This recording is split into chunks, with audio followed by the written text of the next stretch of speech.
ये black colour का structure secret से भरा हुआ है और इसकी हिस्ट्री खून से भरी हुई है।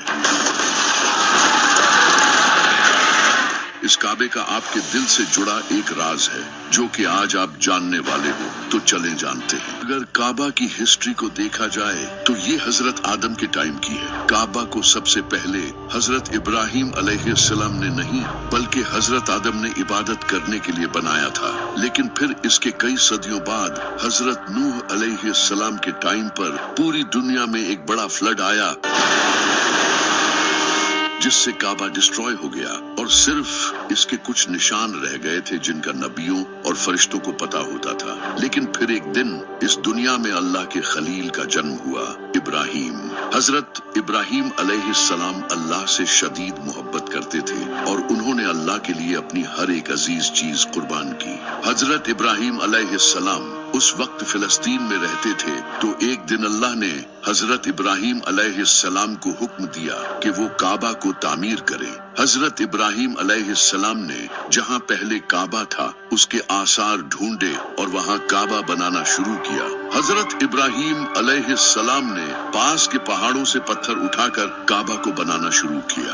हजरत इस्माइल अलैहिस्सलाम पत्थर ला रहे थे और हजरत इब्राहिम अलैहिस्सलाम पत्थरों से काबे की दीवारें बना रहे थे। जब काबे की दीवारें बन गई तो हजरत इब्राहिम अलैहिस्सलाम एक बड़े पत्थर पर खड़े हुए। उस पत्थर पर हजरत इब्राहिम अलैहिस्सलाम के मुबारक पैरों के निशान छिप गए। ये पत्थर आज भी काबा के सामने पड़ा है, जिसे मुकामे इब्राहिम कहते हैं। काबा बनने के बाद हजरत जिब्राइल एक सफेद पत्थर लेकर आए जिसे हजरे अस्वद कहते हैं। हजरत इब्राहिम अलैहिस्सलाम ने इसे काबा के कोने में लगा दिया, लेकिन मुसलमानों के गुनाहों की वजह से आज ये पत्थर काला हो चुका है। हजरत इब्राहिम और इस्माइल अलैहिस्सलाम जब काबा को बना रहे थे तो वो साथ ही ये दुआ कर रहे थे, ऐ हम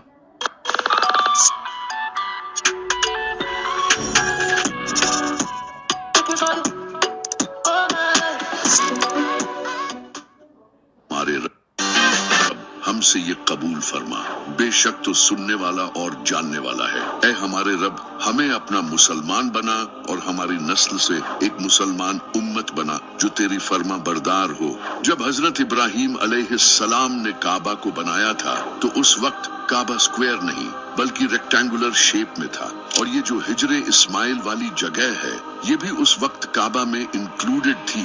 इसके दो दरवाजे थे, एक एंट्री के लिए और दूसरा दरवाजा एग्जिट के लिए था, और इसकी हाइट 9 हाथ ऊंची थी।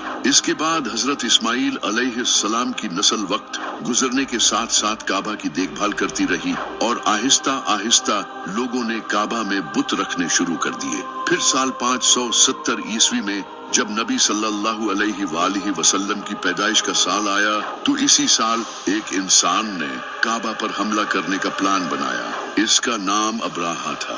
अब्राहा एक बादशाह था जिसकी यमन पर हुकूमत थी, और वो ये चाहता था कि जिस तरह दुनिया भर से लोग काबा आते हैं इसे छोड़कर लोग यमन में आएं। इसीलिए इसने यमन में एक बड़ा कैथीड्रल भी बनाया, लेकिन लोग फिर भी इसके कैथीड्रल की जियारत करने नहीं आए, क्योंकि अरब के लोग काबा को एक बहुत ही इम्पोर्टेंट रिलीजियस प्लेस मानते थे और काबा में इनके बुत भी रखे थे। इससे परेशान होकर अब्राहा ने काबा को तबाह करने का फैसला किया। अब्राहा ने एक बड़ी फौज तैयार की जिसमें बड़े बड़े हाथी थे जो अरब के लोगों के लिए बहुत खतरनाक थे, क्योंकि अरब के लोगों ने जिंदगी में कभी हाथी नहीं देखे थे। इनके घोड़े भी हाथियों। नमस्कार दोस्तों, आपके लिए बहुत ही बड़ी न्यूज है। जालंधर में पहली बार विंटर कलेक्शन के लिए एक अमेजिंग सेल लग रही है, वो भी अप टू 90% डिस्काउंट के साथ, और एंट्री और पार्किंग बिल्कुल फ्री रहने वाली है। जी हाँ दोस्तों, अपने जालंधर के 5 star king hotel near Narendra cinema GD road Jalandhar में 29 अक्टूबर से डरते थे। अब्राहा अपनी फौज को लेकर यमन से मक्का की तरफ रवाना हुआ।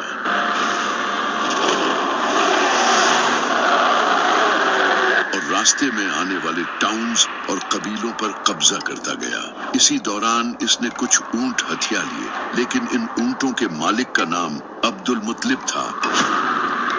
जो नबी सल्लल्लाहु अलैहि वसल्लम के दादा थे। जब हजरत अब्दुल मुत्तलिब को इसका पता चला तो वो अब्राहा से मिलने गए और इसके पास जाकर उन्होंने अपने ऊंट वापस मांगे। अब्राहा ये देखकर बहुत हैरान हुआ। इसने जनाबे अब्दुल मुत्तलिब से कहा कि मैं यहाँ तुम्हारे काबा को तबाह करने आया हूँ और तुम्हें अपने ऊंटों की पड़ी है। तो जनाबे अब्दुल मुत्तलिब ने इसे कहा कि मैं इन ऊंटों का मालिक हूँ और इस काबे का मालिक कोई और है। मैं अपने ऊंटों की हिफाजत करूंगा और वो काबा की हिफाजत करेगा। तुम मेरे ऊंट मुझे वापस कर दो, फिर चाहे काबा पर हमला करो। तो अब्राहा ने इनके ऊंट इन्हें वापस कर दिए और वो वापस मक्का चले गए। वहां जाकर वो काबा के पास गए और इसके दरवाजे को पकड़कर कहा, आए अल्लाह, एक इंसान भी अपने घर की हिफाजत करता है तो तू भी अपने घर की हिफाजत कर। इसके बाद अब्राहा अपनी फौज लेकर मक्का की तरफ बढ़ा, लेकिन जैसे ही वो मक्का के करीब आया तो इसके हाथियों ने आगे बढ़ने से इनकार कर दिया और पीछे मुड़ने लगे। फौज ने पूरी कोशिश की लेकिन वो आगे बढ़ने को तैयार नहीं थे। ये अल्लाह की तरफ से एक निशानी थी। इसी वक्त उन्होंने आसमान की तरफ देखा तो एक बड़ी तादाद में परिंदे उनकी तरफ आ रहे थे जिनके मुंह और पंजों में पत्थर थे। इसके बाद इन परिंदों ने वो पत्थर इस फौज पर गिराए। ये पत्थर इनके जिस्मों को चीरने लगे और इस तरह अब्राहा और इसकी पूरी फौज तबाह हो गई और अल्लाह ने काबा को बचा लिया। इस वक्त तक हजरत इब्राहिम अलैहिस्सलाम के काबा को तामीर किए 2000 साल हो चुके थे और फ्लड्स और बारिशों की वजह से काबा की दीवारें कमजोर हो चुकी थी। इसी वक्त मक्का में एक बड़ा फ्लड आया जिसने काबा की दीवारों को काफी नुकसान पहुंचाया। तभी मक्का में कुरैश ने यह फैसला किया कि वो काबा को तोड़कर इसे दोबारा से तामीर करेंगे। कुरैश के लीडर्स ने यह फैसला किया, काबा को दोबारा तामीर करने के लिए जो पैसा लगेगा वो हलाल होना चाहिए। जिसके बाद कुरैश ने मिलकर काबा को दोबारा तामीर करना शुरू किया। शुरू में तो कोई भी अल्लाह के डर से काबे की दीवार गिराने के लिए तैयार नहीं था, लेकिन फिर हजरत खालिद बिन वलीद रजी अल्लाह तआला अन्हु के बाप ने आगे बढ़कर काबे की दीवार को गिराना शुरू किया, जिसे देखकर बाकी लोग भी इनके साथ शुरू हो गए। उन्होंने काबा की लंबाई को रेक्टेंगुलर शेप से कम करके स्क्वायर शेप में बनाया क्योंकि इनके पास पैसे कम थे, और इसकी हाइट को भी 9 हाथ से 18 हाथ ऊंचा कर दिया और इसके दरवाजे को भी ऊंचा कर दिया ताकि हर कोई इसमें जा न सके। जब काबा सही तरह से बन गया तो अब बारी थी इसमें हजरे अस्वद को रखने की, जिसे लेकर कुरैश के दरमियान झगड़ा होने लगा क्योंकि हर कबीला यही चाहता था कि वो इस पत्थर को रखे। इनके दरमियान जब झगड़ा मजीद बढ़ने लगा तो एक इंसान जिसका नाम था अबू उमैया बिन मुगीरा, इसने कुरैश के सारे कबीलों से कहा कि कल जो इंसान हरम में सबसे पहले एंटर होगा वही ये फैसला करेगा कि पत्थर कौन रखेगा। और अगले दिन जब सबने देखा तो सबसे पहले नबी सल्लल्लाहु अलैहि वसल्लम काबा में एंटर हुए। तब नबी सल्लल्लाहु अलैहि वसल्लम ने ऐलान नबूवत नहीं किया था और मक्का के लोग आप सल्लल्लाहु अलैहि वसल्लम की काफी इज्जत करते थे। तो नबी सल्लल्लाहु अलैहि वसल्लम ने एक बेहतरीन हल निकाला। आप सल्लल्लाहु अलैहि वसल्लम ने हजरे अस्वद को एक बड़े से कपड़े पर रखा और हर कबीले के लीडर को इस कपड़े को उठाने का कहा। जब सारे कबीलों के लीडर्स इस पत्थर को उठाकर काबा के पास ले गए तो आप सल्लल्लाहु अलैहि वसल्लम ने इसे अपने हाथों से उठाकर अपनी जगह रखा। ये देखकर कुरैश के सारे लोग बड़े खुश हुए और इस तरह काबा को दोबारा तामीर किया।